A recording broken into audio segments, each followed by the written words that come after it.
The movie starts somewhere in a dark lab, where a person has been kept in a cryo chamber. When we look at the monitor that powers the machine, it's revealed that the man has been sleeping for more than 17 years. Just then, an alarm starts blaring in the room, and the cryo chamber opens. The man, who had been resting for almost 2 decades, finally wakes up. He slowly looks around the area, which appears to be some kind of bunker. Shortly after, the unnamed man opens his oxygen masks and starts searching the place for food and other essentials.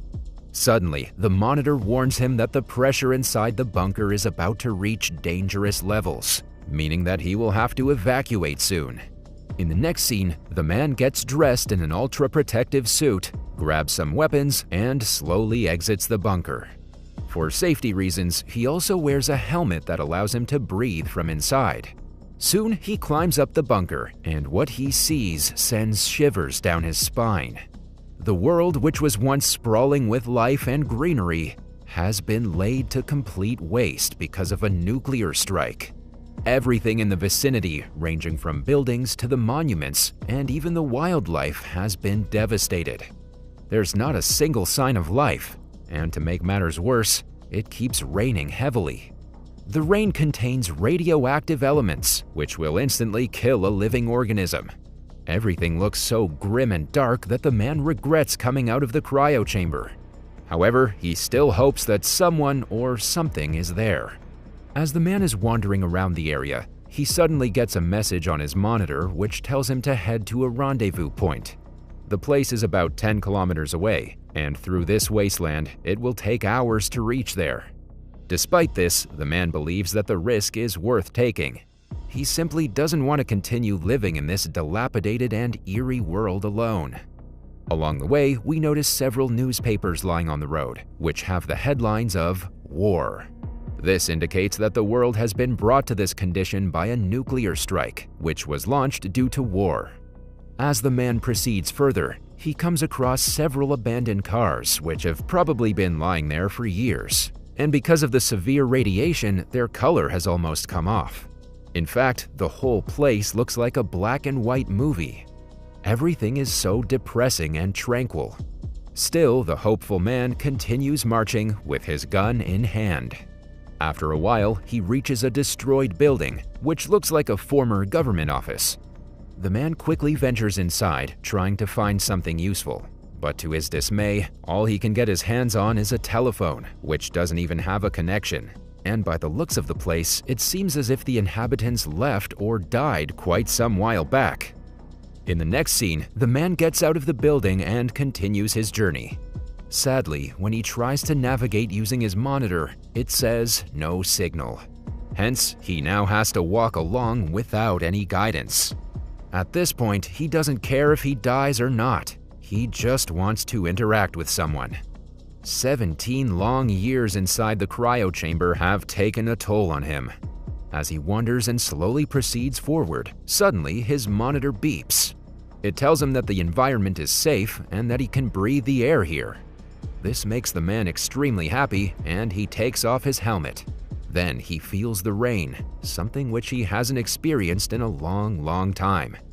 The man makes sure to enjoy every moment of it, as no one knows if it will be his last. With no food or proper water supply, the man may not even make it to the rendezvous point that has been assigned to him. Just then, the monitor beeps again, and this time, it shows that a team member is in the vicinity. In fact, he or she is just 205 meters away. Excited, the man quickly gathers his belongings and rushes to the place. He's once again hopeful that he can finally meet someone and share his sorrows and happiness with them. But unfortunately, when he reaches the place, he only finds a helmet that belonged to the person. The helmet is in bad condition, implying that its owner died a long time ago.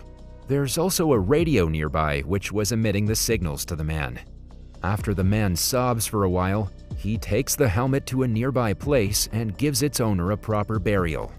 Even at grim and devastating times like these, the man has some humanity left in him. Moreover, he even gets down on his knees and says a prayer, hoping that the deceased may finally rest peacefully. Following this, he gets up and continues his journey. A few hours later, the man walks to a different part of the town and reaches a destroyed house. He slowly goes inside and finds some pictures of a family. Here it's revealed that the house belonged to none other than the unnamed man himself. In the picture, we can see his loving wife and their dog, but it's been years since they passed away. The man stares at the picture for a while and starts crying in despair. Then he continues his journey to the ravaged city. We also get an aerial view of the place, which looks nothing short of an apocalyptic scene. Everything is black and white, and the radiation has taken over the place. We also see several wall posters which talk about war and killing. The man looks over them for a while and scoffs. Then he has some dog food, which is probably the last meal he'll ever have if he doesn't find someone. The man also tries to carry out his day normally by shaving his beard. Amidst the heavy rain, he takes out a razor and uses a broken glass to shave himself. But as he's doing so, the monitor which he was using for getting directions suddenly turns off. Its battery has died, and with that, the man's only hope of getting help also dies. Devastated, he starts crying as if he's lost his own child. In the next scene, the man climbs up the tallest building in the city to execute his final plan. Since he doesn't have anyone to guide him through the destroyed place, he has to signal for help through the sky. This is when he takes out a flare gun and blasts it up. The man hopes that someone will find it and signal it back. For the first few minutes, nothing happens, and the man prepares to leave. However, just then, someone fires back a flare gun, indicating that there's actually someone out there who's also been wandering the dilapidated city like the man. Excited, the man quickly rushes in the direction the flare came from. By this time, it's also stopped raining. Just then, he notices a helmet on top of a car. The man wants to approach the person, but he's also wary of the threat. Hence, he lurks from a corner and observes everything with the help of his binoculars. But when he sees no one, he takes out his rifle and slowly proceeds, ready to face whatever's waiting for him. He takes a defensive position near a car, but suddenly a gun cocks from the other direction. When the man turns back, he finds a woman dressed in the same protective gear as his, ready to shoot him. The two, who obviously don't trust each other, have an intense stare-down for a while. But when they realize that it might just be the two of them left in this world, they lower their weapons. Not even a single word spoken, but yet they understand each other instantly.